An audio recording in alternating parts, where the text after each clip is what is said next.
Hai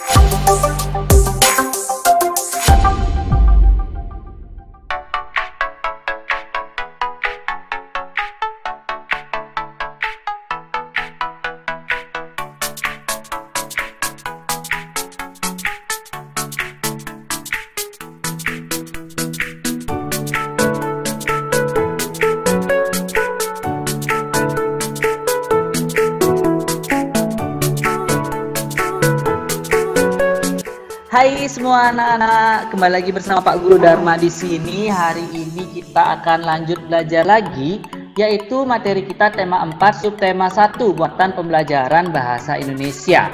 Nah, adapun yang akan kita pelajari untuk hari ini yaitu tentang mengulas sastra. Apa sih itu mengulas sastra?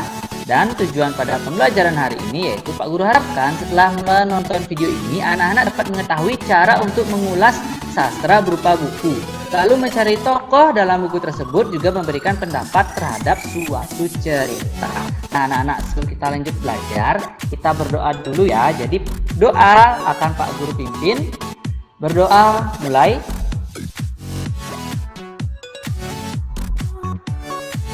Berdoa selesai ya anak-anak, kita akan mulai belajar. Jadi silakan dipersiapkan buku-buku pena kalian, buku catatan atau buku latihan. Dan seperti biasa sebelum kita belajar, Pak Guru berikan persepsi untuk bonus poin harian ya. Untuk soal persepsi hari ini. Nah, apakah kalian pernah membaca cerita, baik itu berupa cerita dongeng atau fabel, atau yang biasa disebut cerita tokoh hewan ya. Nah, jika pernah, menurut kalian bagaimana sih sifat tokoh utama dalam cerita yang kalian baca? Nah, jika kalian sudah tahu jawabannya, bisa kalian jawab di kolom komentar atau silahkan langsung japri Pak Guru di WhatsApp ya anak-anak. Oke, kita akan mulai di materinya. Baik, kita akan mulai dengan mengulas isi buku sastra. Nah, apa sih tujuan dalam kita mengulas isi buku sastra? Tujuannya adalah menjelaskan satu persatu hal yang dibahas di dalam buku dan menilai, memberi pendapat terhadap buku tersebut. Jadi dengan mengulas kita bisa mengetahui apa sih yang dibahas di dalam buku, kita juga bisa menilai buku itu dan juga bisa memberikan pendapat pastinya. Nah, salah satu contohnya dalam mengulas isi buku sastra adalah contoh nih, ada buku yang berjudul Bawang Merah Bawang Putih. Nah, hal-hal yang kita bisa ulas dari dalam buku ini yaitu adalah yang pertama, data bukunya. Data bukunya itu bisa kita ulas siapa penulisnya, siapa pengarangnya, habis itu buku ini dicetak di mana, ya, dan tahun berapa dicetaknya, itu merupakan data buku. Nah, selanjutnya nomor 2 adalah inti cerita. Jadi cerita dari buku itu apa sih anak-anak? Nah, dengan kita mengetahui inti cerita, berarti kita sudah mendapatkan informasi dari apa yang kita baca dari buku itu. Yang pastinya jika kalian ingin mengetahui inti cerita, baca bukunya dengan seksama. Lalu yang ketiga, setelah kalian mengetahui inti cerita, lalu sudah kalian baca juga sebelumnya, jadi kalian akan diminta untuk mengulas atau mencari manfaat membaca buku tersebut. Buku itu bermanfaat, apa sih manfaatnya? Adakah di sana nasihat mungkin? Jadi kalian akan mengetahui manfaat dari buku tersebut. Lalu yang terakhir adalah kalian akan mengetahui kelebihan dan kekurangan dari buku tersebut. Ya, mungkin saja dari buku yang Pak Guru contohkanlah buku Bawang Merah Bawang Putih ini, mungkin kelebihannya karena bergambar, lalu full color berwarna gitu. Lalu kekurangannya apa? Ya mungkin kekurangannya bukunya terlalu tebal atau mungkin ceritanya terlalu singkat, kan bisa saja ya. Jadi intinya dalam mengulas buku, hal-hal yang harus kalian ulas adalah keempat ini. Yang pertama data buku, inti cerita, manfaat dari buku tersebut, lalu kelebihan dan kekurangan buku yang kalian baca. Ya itulah tadi materi untuk mengulas isi buku sastra.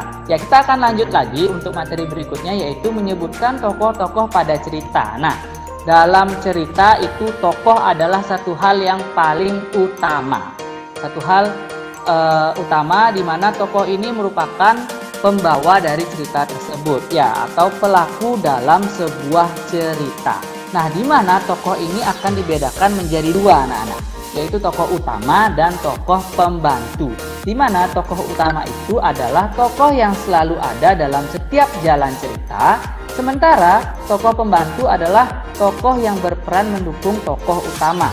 Mungkin kalian sudah tahu tentang tokoh utama, tapi kalian harus tahu juga yang namanya tokoh pembantu. Nah, misalnya seperti tadi, bawang merah, bawang putih. Siapa sih tokoh utamanya? Siapa sih tokoh pembantunya? Nah, kalian harus tahu dulu isi ceritanya, lalu kalian bisa mencari tokohnya tersebut. Oke? Nah, pada contohnya adalah ada di cerita Lalang di buku Bupena kalian. Nah, dalam cerita Lalang yang menjadi tokoh utama itu pastinya Lalang, yaitu seekor burung elang di sana.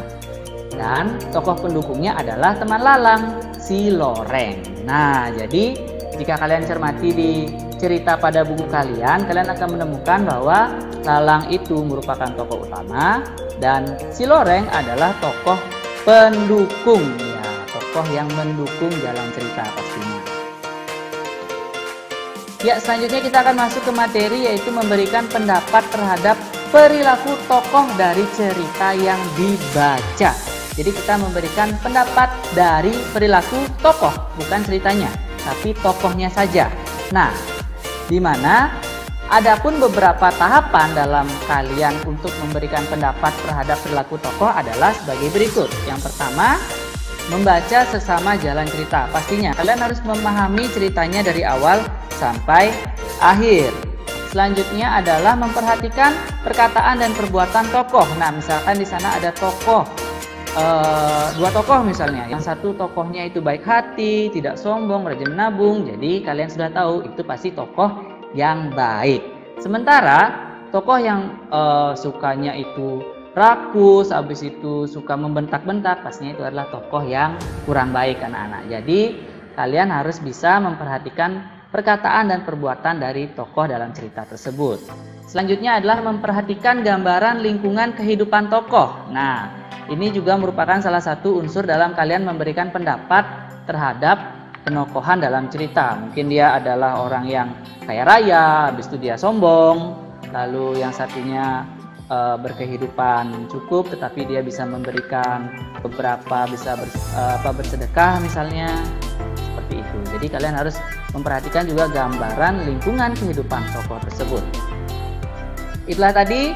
Sekarang baru kalian masuk ke materi memberi pendapat tentang inti cerita. Tadi kita sudah berpendapat tentang tokoh, sekarang kita berpendapat tentang inti cerita.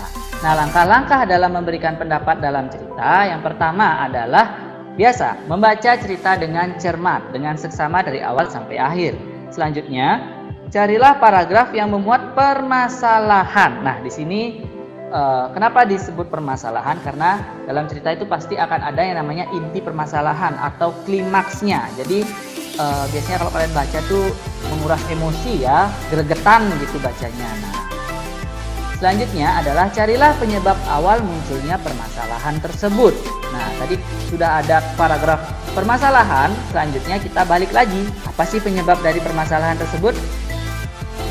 Lalu carilah juga bagaimana permasalahan diselesaikan. Intinya dalam sebuah cerita kalian harus menentukan yang mana sih menjadi permasalahan, yang mana sih menjadi penyebab masalah, yang mana sih penyelesaian masalahnya. Itulah jadi kalian bisa memberikan pendapat tentang inti cerita yang bisa kalian baca anak-anak.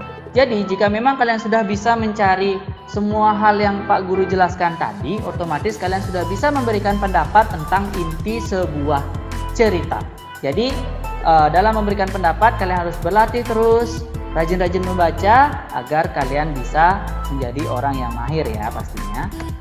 Ya anak-anak, itulah tadi materi kita pada hari ini. Seperti biasa di akhir video Pak Guru akan berikan kalian latihan. Semakin kalian berlatih, semakin kalian bisa, dan Pak Guru yakin kalian pasti bisa. Hari ini adalah latihan pengetahuan, di mana yang pertama silakan kerjakan bagian ayo berlatih halaman 10 buku Bupena jilid 4B kalian.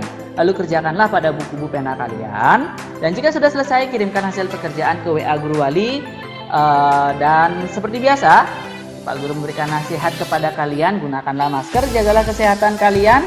Gunakanlah masker jika kalian harus bepergian keluar ruangan atau harus melakukan aktivitas di luar ruangan. Tetapi jika boleh Pak Guru nasihati, lakukanlah aktivitas di dalam rumah. Kita menjaga kesehatan kita, menjaga kesehatan keluarga kita dan orang-orang yang kita cintai. Sekian dulu video Pak Guru hari ini. Kita akan bertemu di video berikutnya. Bye bye.